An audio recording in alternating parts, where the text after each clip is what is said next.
everyone, and welcome back to the channel. I am the Darklight Emissary, and this episode is for a brief overview of some of the more alien, minor species in the galaxy. None of these species has really enough detailed information for a video all their own, but each of these species to me holds some importance and significance to the setting still, for what they represent and their implied threat or usefulness to other factions in the setting. And there are even more minor species besides these, with even less on them that I'm not going to cover here. If you have anything you want me to try to cover, I can, but some of the lesser Xenos species have precious little on them. I could try to do speculation on what I think they are or histories about them if you'd like, but that's a bit tougher to do, especially if they are not in any of the written lore, really. This video will cover 4 of the more minor but important species there simply isn't much solid lore on. First, we have what are known as the Hrud. These Xenos are a long-limbed, somewhat humanoid-looking species. They are hard to look at, as they all wear a disruption field of some sort to hide their presence, and probably the most significant effect of being around the Hrud is that they cause anything around them to rapidly age, causing regular humans to die and their bones to fall to dust. Sardes do not fare much better, or any other type of soldier in the Imperium.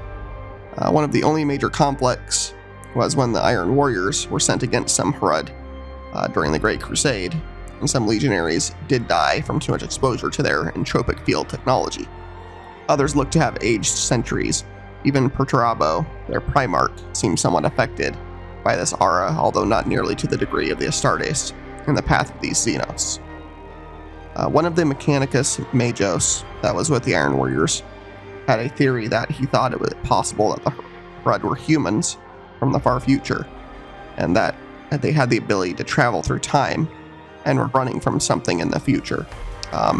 The Iron Warriors were challenging the Hrud through what they were labeling it as a migration path. The Hrud seemed to be not necessarily fleeing from something, but they were moving through an area, and the Iron Warriors were trying to stop and exterminate them all. But due to the entropic fields, it was hard to do that.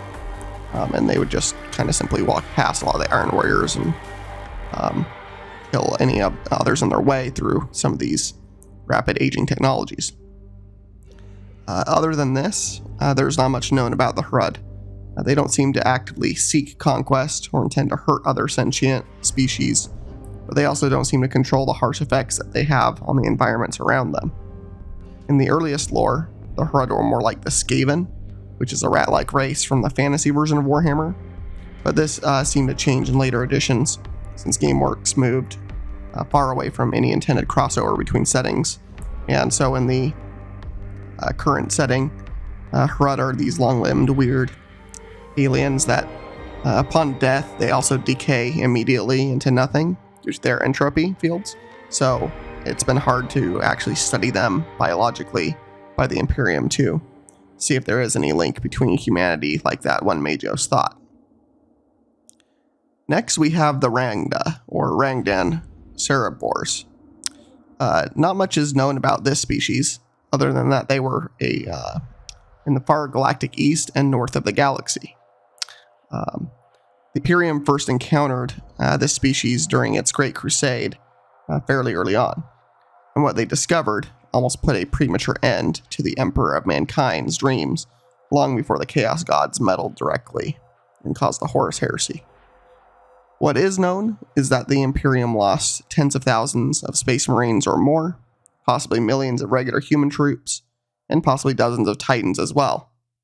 The Dark Angels Legion was greatly diminished in size, and the Emperor himself had to make an appearance to push the Rangdan to extinction. It's only speculated, but it is possible that one or both of the missing legions of Space Marines met their ends here. The records for the Rangdan are sealed shut, possibly due to the horror and also vulnerability it showed to the Emperor's grand plans and armies that he didn't want anyone else to exploit. The Rangda seemed to use millions of enslaved cannon fodder type soldiers, while the Rangda themselves were apparently large enough and strong enough to challenge Space Marines directly. Their ship seemingly had gigantic chain-like devices that trailed behind them, giving their ships a somewhat jellyfish organic look to them. They would craft gigantic war moons that millions of their slaves would control. So you can imagine possibly having to invade those would cause many casualties by having to possibly attrition your way to whatever core weakness were on these moons to shut them down. I imagine you couldn't just attack them from orbit with orbital weapons, or they probably wouldn't be too big of a deal to handle, but perhaps they had superior shielding that had to be shut down before they could be attacked orbitally. It's not known much other than this. Overall, the Rangdan seem to be one of the most powerful Xenos species ever encountered at the height of their power, at least by the Imperium. And then speculated and next to be related to the Rangdan are the Sloth, which are, what is known about them is that they seem to be on worlds the Rangdan had defeated to pick through the dead remains of humanity left or other intelligent species. In appearance, the Sloth look like a man from a distance, bipedal in their chosen form, but you get closer and their bodies and faces are actually seemingly a colony of millions of writhing worm-like entities in a necrotic type of fluid. It's possible the Sloth were the ones controlling the Rangdan, but this is pure speculation. It's also possible they were just vultures that preyed upon the carrion that the Rangdan left in their wake. Unlike the Rangdan, which there are no signs left of, the Sloth seem to have survived into the current era of 40k, and the Inquisition exterminates any presence with extreme prejudice that they come across.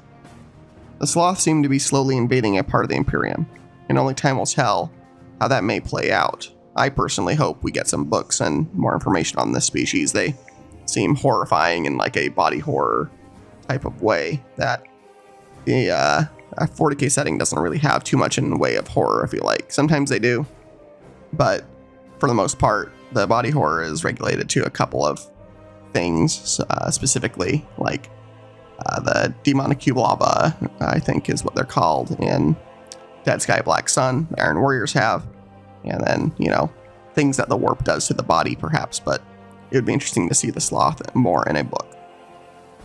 Alfarius, Primarch of the Alpha Legion, in his book, chronicles a tale of running into the Sloth. They had great machines made of flesh and metal that hovered and walked, wielding exotic biomechanical weaponry and other devices. Alfarius himself was troubled when fighting these entities. Just a few of them gave a Primarch pause. They also, I believe, injured his arm greatly in that conflict. However, in this encounter, there didn't seem to be a ton of them, but what was there was a dire threat to some of the greatest warriors of the Imperium at the time. Some in the Imperium have even mistaken them to be demonic in nature, although there is no argument to be had for proof against this possibly being at least part of what they are. And that's it on the Sloth. I wish there was more on them. They are an interesting species to me, but there really isn't too much there. The only other thing that's really known about them is that they possibly originated somewhere near the Halo Star area of the galaxy, which is a area that is kind of mysterious in the setting. And then last but not least are the Jokaero. These are one of the older species created by the Old Ones over 60 million years earlier. In appearance, they look almost like primates, like orangutans, and like all the rest we have talked about, not too much is known about them. What is known is that they seem to be one of the only, if not the only, Xenospecies I know of, offhand, that have a official protectorate status in the Imperium.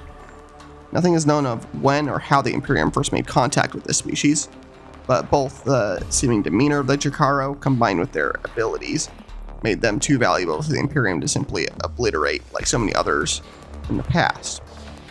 The Jokaero are often utilized by the Inquisition in the modern-day Imperium, helping to modify weaponry and craft new advanced technology from seemingly innocuous and simple material sources. It is known that the Jokaero have starships, and so to some degree, the Imperium allows them a degree of moving around, though there is no mention of armies of Jokaero or a real interest in war by them. It more seems the work the Imperium offers them interests them, so they will do it on occasion. Some of the tech they make are digital weapons, which are weapons for your digits, like a ring that can shoot a small laser or other exotic weaponry. or defensive gear that can protect people from the warp, like a Geller field does for a ship. The largest gatherings seen are in around a dozen individuals, like in a family type format, and they like to try and plunder objects of interest to them on Imperial worlds. There is no known language they speak, so it is unknown how the Imperium has seemingly struck some sort of accord with these beings to some degree. Hilariously, when attempts have been made to capture individuals, the captured Jokaero will simply craft some way to escape confinement and get out. So it seems like if they are helping anyone in the Imperium, it's of their own accord, not due to some, way they're being coerced or forced. And even though they have the capability to vastly improve weaponry and devices, which is why the Inquisition shares interest in them, their upgrades can be random on weapons and technology. They can either change its function completely, or simply engrave something odd on the weapon in the form of seemingly artwork of some kind. So you can either get a superior weapon, or a great new paint job for your weapon, depending on the Jokaero's mood or feeling at the time. Some of the source work on the Jokaero is old, and so much of the canon revolving around them is older lore. There doesn't seem to be too much in latest lore about the species or individuals in it. And that has been a brief overview on several other alien species. I highly encourage reading the wikis on these species online. There isn't much more lore on them than that in many cases, unless you can get your hands on older codexes or other more direct sources. That can be hard to come across these days, but some of those sources are older anyways, so everything in Warhammer is considered canon, but just like how the Imperium has information decay and not everything can be trusted, a lot of the lore over time becomes kind of like that same state of where like new lore is introduced that sometimes contradicts the older stuff, but a lot of the lore is spoken of in a voice from like an Imperial archive or research, so that plays into like the corruption of data that could take place for some of these species and what little is known about them. There is a species or several you want me to talk about, or have a question you want me to speculate and discuss with you on, please leave a comment for a request on another video I can respond with, or I will respond to your comment if you simply want to talk in the comments as well. Please specify what you want me to do though. I would love to answer some questions in the form of a video on anything you'd like to know about. If you're new or not new to the setting, I'd love to dive in on something. As always, please like and subscribe for more content. Leave a comment with a correction or anything else. If you have any requests for future videos, please let me know what those are, and I will produce something regarding the subject requested. If I don't receive a request, I may go back to the Imperium and start working on a Astra Militarum unit like the Tanith First and Only, or another more well-known regiment of the Imperial Guard troops of the Imperium. But I have read a lot of the Tanith First and Only books, so I can talk quite a bit about that regiment and some of their history. Thanks as always for watching, and I will see you in the next one. Bring your light into the dark places, and have a great day or night wherever you are.